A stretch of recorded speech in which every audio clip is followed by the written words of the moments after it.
O julgamento do traidor. A gente tem a ousadia de julgar Judas. Falamos do traidor, como se nunca tivéssemos vendido a verdade. Como se o nosso silêncio não tivesse o mesmo peso que as 30 moedas. É fácil apontar o dedo para ele. Difícil é perceber quantas vezes a gente beija a verdade e entrega nas mãos do mundo. Judas teve um nome. Nós temos desculpas. Ele andou ao lado da luz. Mas quantas vezes nós, cercados pela mesma graça, escolhemos a escuridão? A traição de Judas dói porque revela o que há de mais humano. O coração que ama, mas vende o olhar que admira. Mas desvia a mão que ajuda, mas entrega. E talvez o verdadeiro escândalo não seja o beijo dele. Não é sobre o traidor. É sobre nós, que o repetimos. A moeda de cada dia. A gente fala de Judas, mas vem de Deus por muito menos. Ele trocou o mestre por moedas. Nós o trocamos por likes, prazer, status, ego e silêncio. Judas beijou Jesus uma vez. A gente o beija todo dia, com palavras vazias e corações divididos. Falamos de fidelidade, mas flertamos com o pecado. Chamamos de liberdade o que, no fundo, é só prisão disfarçada de escolha. Judas vendeu o Filho de Deus por 30 moedas. Nós vendemos a presença dele por prazeres que duram segundos. Vendemos a eternidade por um momento de aceitação, a comunhão por um toque de vaidade, o altar por uma curtida, a paz por uma tela acesa. E ainda temos coragem de chamá-lo de traidor. A diferença é que Judas percebeu o que fez. E muitos de nós ainda fingem que não venderam nada. A gente não traiu por moedas. A gente traiu por conforto. E chamou isso de vida moderna. Todo pecado tem um preço. E às vezes o recibo é a consciência. A mesa com o mestre. Judas estava lá. Não como um inimigo, mas como um amigo. Ele ouviu as palavras que curavam. Viu o cego enxergar. Sentiu o perfume da fé no ar. Ele se sentou ao lado da verdade. E mesmo assim o coração dele permaneceu frio. Quantas vezes ele ouviu Jesus dizer: "O que quer ganhar o mundo inteiro e perder a alma?" Quantas vezes o olhar do mestre cruzou o dele e ainda assim, o coração se manteve fechado. Ele caminhou com a verdade encarnada, mas nunca a deixou entrar. Judas sabia do poder, sabia da promessa, sabia quem era Jesus. E ainda assim, preferiu o preço. Ele não foi traído pelo engano, foi traído pela própria escolha. Estar perto de Jesus não significa estar com ele, porque a distância entre o ouvido e o coração é maior do que parece. Alguns ouvem a verdade todos os dias, mas continuam escolhendo o preço. O beijo e a cruz. A traição não começou no beijo, começou no coração. Judas não feriu apenas o Filho do Homem. Feriu o coração que o amava. O Cristo sabia. Sabia quem o entregaria, e ainda assim lavou os pés do traidor. Nenhum erro doeu mais do que aquele beijo. O toque foi leve, mas o peso foi eterno. Aquele beijo carregava toda a dor da humanidade. A falsidade, o ego, a troca, a ingratidão. E mesmo assim, Jesus o chamou de amigo. O cordeiro beijado pela serpente. O amor traído pela vaidade. Naquele instante, o céu se calou, e a terra aprendeu o que é dor. O erro de Judas abriu feridas, mas foram as nossas que Jesus escolheu carregar.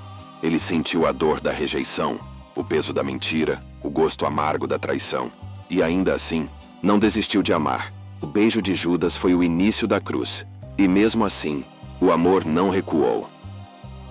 O silêncio do arrependimento. O pecado é leve quando entra, mas pesa quando fica. Judas sentiu o peso que nenhuma moeda poderia pagar.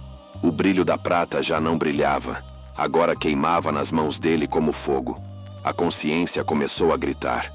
E o silêncio de Deus ecoou ainda mais alto.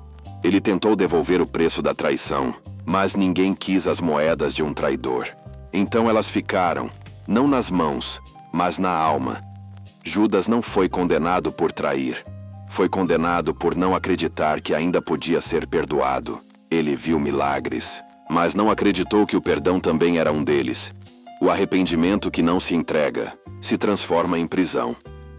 Judas sentiu o peso da consciência, e o som dela foi mais cruel do que qualquer julgamento humano.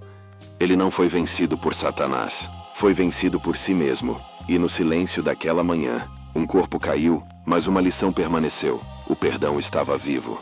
E ele não acreditou. O pecado pesa. Mas nada pesa mais do que o perdão que a gente rejeita.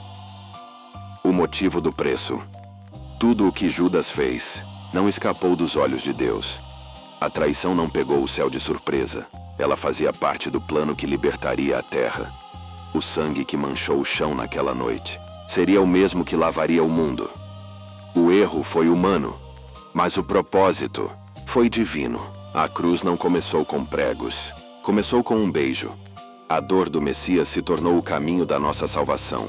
Cada golpe, cada lágrima, cada gota de sangue foi o preço pago pela liberdade de quem o traiu. O amor não foi vencido. O amor se entregou e venceu. O erro de um homem abriu a porta para a redenção de todos. O mesmo sangue que caiu no chão hoje cai sobre corações quebrados. Judas entregou o Cristo. Cristo entregou a si mesmo. E o amor venceu o traidor. Quando o céu espera, Judas o vendeu com um beijo. Nós o traímos com silêncio, com desculpas, com pressa, com "depois eu oro". Nossas traições não têm preço em moedas, mas custam o mesmo sangue. A diferença é que agora Jesus nos espera e nós simplesmente não aparecemos. Ele nos chama para conversar e a gente finge não ouvir. Ele sussurra no meio do caos e a gente escolhe o barulho do mundo. Quantas vezes o Mestre nos esperou na madrugada e nós estávamos ocupados demais com o que passa? Quantas vezes trocamos o eterno por algo que nem vai existir amanhã? As nossas traições não têm som, mas no céu elas ecoam. E ainda assim, Ele espera. Espera o nosso olhar, a nossa palavra, o nosso tempo. O Cristo que lavou os pés de Judas ainda se ajoelha diante de corações distraídos. Judas entregou o Mestre com um beijo. Nós o deixamos esperando com amor. Não o julgue. Olhe para si. Nós passamos o vídeo inteiro falando sobre Judas, mas no fim, ele é apenas o espelho. O verdadeiro inimigo não é o traidor do passado, é o coração de hoje, que ainda troca o eterno por segundos de prazer. A história de Judas não é sobre ele, é sobre nós. O caminho para a salvação não está em apontar o dedo. Está em ajoelhar-se. Em vez de julgar o traidor, precisamos confrontar o traidor que vive dentro de nós. Porque enquanto o mundo busca culpados, Jesus ainda busca corações dispostos a mudar. Ele não precisa de perfeitos. Ele precisa de presentes, de gente que escolha estar com ele. Mesmo quando o mundo chama para o outro lado. Judas teve um fim, mas o nosso ainda pode ser diferente. Enquanto houver fôlego, há caminho. Enquanto houver cruz, há perdão. Então, ao invés de julgar quem caiu, levanta e aprende a olhar menos para os teus prazeres e mais para o rosto de quem morreu por ti. Não julgue o traidor. Cure o que ainda trai dentro de você.